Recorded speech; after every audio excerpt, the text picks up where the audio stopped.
बच्चों, आज हम आपको एक इंटर क्लास के एक महत्वपूर्ण टॉपिक में या जो पहला लेसन आपका होगा उसमें किसी बिंदु आवेश के कारण किसी बिंदु पर वैद्युत क्षेत्र की तीव्रता का एक हम डेरिवेशन आपको बताएंगे और चित्र के माध्यम से आप देखिएगा।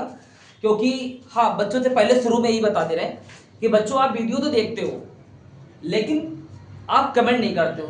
कमेंट करो, पूरा वीडियो देखो, काट काट कर मत देखना, क्योंकि ये डेरिवेशन है, आएगी नहीं बच्चों, एक बार में नहीं आएगी। इसको जब आप कायदे से टाइम देंगे, नोट करेंगे, तब क्या कहते हैं ये आएगी। आप देखिएगा, बोले कि वैद्युत क्षेत्र, ये सारी घटना जो भी है सारी वैद्युत क्षेत्र में होने वाली है। मान के चलिए बच्चों कि ये वैद्युत क्षेत्र का एरिया है। इस क्षेत्र में कोई एक हमारे पास आवेश रखा है जिसको हम बोल देते हैं प्लस क्यू आवेश है। इस आवेश से कुछ दूरी मान के चलते, कितनी, आर दूरी पर कोई बिंदु P है और ये जो बिंदु था इसको O मान लिया, जिस पर एक आवेश रखा है, दूसरा आवेश जिसको हम कहेंगे बच्चों परीक्षण आवेश। यहां बिंदु O पर कोई आवेश प्लस क्यू है, इससे r दूरी पर कोई बिंदु P है जिस पर एक दूसरा आवेश है क्यू नॉट आवेश रखा है। आप कूलाम के नियम से जानते हैं कि दो आवेश परस्पर एक दूसरे से कुछ दूरी पर रखे हो तो उन पर एक वैद्युत बल कार्य करने लगता है। तो ये भी प्लस का आवेश है, ये भी प्लस का आवेश है। इसके कारण जो भी बल होगा, ये बल की दिशा बाहर की ओर होगी, ये बल। और इस बिंदु P पर कहा जा रहा है कि वैद्युत क्षेत्र की तीव्रता, यानी कि यहां पर E बराबर क्वेश्चन मार्क E हमें ज्ञात करना है। तो बच्चों इसकी थोड़ी दो लाइन की भाषा बनेगी, उस भाषा को हम लिखेंगे माना वैद्युत क्षेत्र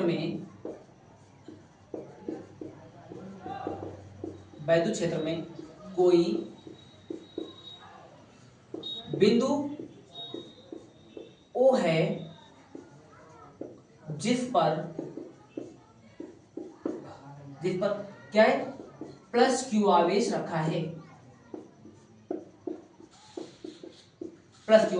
है, बिंदु O से R दूरी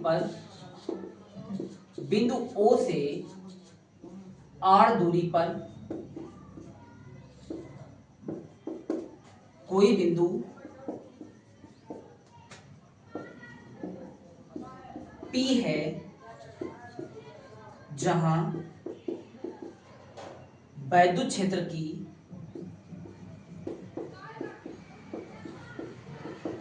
की तीव्रता ज्ञात करनी है।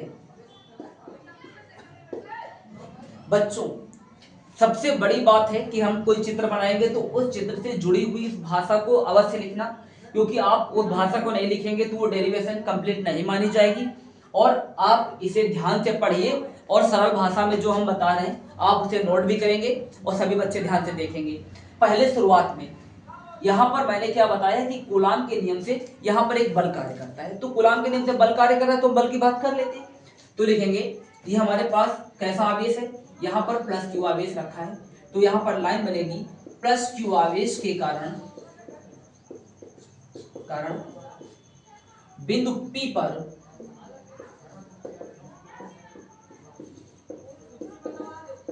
लगने वाला वैद्युत बल। बेटा ध्यान देना, फॉर्मूले पे ही चलेंगे, कूलाम के नियम का प्रयोग हम यहां पर करने वाले हैं।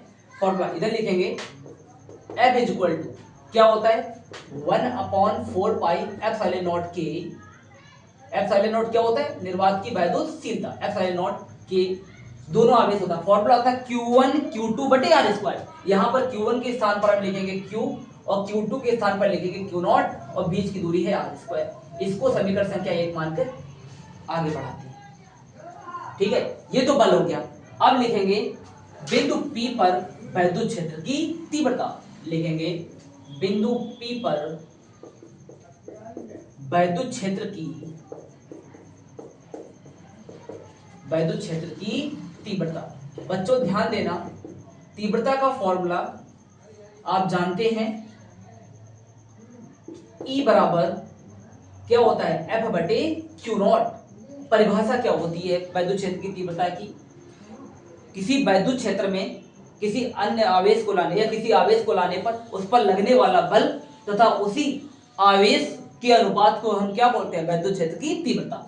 लिखेंगे समीकरण 1 से, मतलब ये हम वैल्यू इस पे प्रयोग करने वाले हैं। ई बराबर एफ के स्थान पर ये वैल्यू रखेंगे 1/4 पाई एप्सिलॉन नॉट के क्यू नॉट बटे आर स्क्वायर, मेन बटे, क्योंकि मेन बटे में क्या लिखा है क्यू नॉट, इसके बटे 1 लिखेंगे, क्यू नॉट से क्यू नॉट कट गया, जो बचा हुआ हमारे पास वो फॉर्मूला होगा, यहां पर लिखेंगे के बराबर 1 रखने पर, तो ये वैल्यू बनेगी ई बराबर 1/4 पाई एप्सिलॉन नॉट क्यू बटे आर स्क्वायर। बच्चों ये हमारा फॉर्मूला सिद्ध हो चुका है और इसी फॉर्मूले यानी ई बराबर एफ बटे क्यू नॉट के हिसाब से इसका मात्रक बनेगा। ये न्यूटन, नीचे क्या है कूलम, तो इसका मात्रक बनेगा न्यूटन बटे कूलम, जैसा कि है। हम एक बार फिर से इसका रिवीजन कराते हैं आपको, आप लोग ध्यान देना। क्वेश्चन हमारे पास कैसा आएगा पेपर में, किसी बिंदु आवेश के कारण किसी बिंदु पर वैद्युत क्षेत्र की तीव्रता का व्यंजक स्थापित कीजिए। तो हम उसी को आधार बनाते हैं कि मान के चलते हैं कि हमारे पास वैद्युत क्षेत्र में कोई बिंदु O है जिस पर प्लस Q आवेश रखा है। इस आवेश से R दूरी पर कोई बिंदु P है जिस पर प्लस Q नॉट आवेश रखा है, जहां पर हमें वैद्युत क्षेत्र की तीव्रता ज्ञात करनी है। यही जो हम बोले, यही भाषा भी है। देखो, माना वैद्युत क्षेत्र में कोई बिंदु O है जिस पर प्लस Q आवेश रखा है, बिंदु O से R दूरी पर कोई बिंदु P है जहां पर हमें वैद्युत क्षेत्र की तीव्रता ज्ञात करनी है। प्लस Q आवेश के कारण बिंदु P पर लगने वाला वैद्युत बल, ये बल की बात कर रहे हैं, तो यहाँ पर आगे फॉर्मूला कूलॉम के नियम का प्रयोग करेंगे, या हम लिखना चाहें तो यहाँ पर लिख सकते हैं कूलॉम के नियम से। कूलॉम के नियम से क्या है बच्चों कूलॉम का नियम, F बराबर 1/4 pi epsilon not Q1 Q2 बटे R स्क्वायर। तो Q1 के स्थान पर पहला वाला Q और दूसरा Q2 के स्थान पर Q नॉट का प्रयोग करें, और बटे बीच की दूरी सेम है, तो लिखेंगे बिंदु P पर वैद्युत क्षेत्र की तीव्रता। तो E बराबर F/Q नॉट, इसकी बात करेंगे। अब हम समीकरण 1 में जो वैल्यू दे रखी है उस वैल्यू का इस्तेमाल करते हैं। तो 1/4 pi epsilon not Q not बटे R स्क्वायर, और बटे, देखो मेन बटे तो Q नॉट रखा है, इस Q नॉट से Q नॉट को काट देंगे और यहाँ पर K का मान 1 रखें, क्योंकि K माध्यम का परावर्तनांक होता है, इसकी वैल्यू 1 रख लेते हैं। तो हमारे पास इस प्रकार एक फॉर्मूला कंप्लीट होता है। क्या होता है, E बराबर 1/4 पाई एप्सिलॉन नॉट Q बटे R स्क्वायर, मात्रा क्या हो जाएगा न्यूटन बटे कूलम। बच्चों ये डेरिवेशन है, आप इसे करेंगे, अच्छे से करेंगे। और हाँ, हम फिर से बोल रहे हैं, एक बात याद रखिए, आप इसे पूरा देखें, क्योंकि आप इसको शॉर्टकट में आप नहीं ट्राई करेंगे। शॉर्टकट में करेंगे तो बच्चों पेपर में छूटेगा, नंबर नहीं मिलेंगे, और ये आपको आएगा भी नहीं। और हम चाहते हैं कि जितने बच्चे भी इस वीडियो को वॉच करें या देखें, वो सारे बच्चे अपना कमेंट जरूर लिखें। ठीक है बच्चों, आप लोग लगाओ।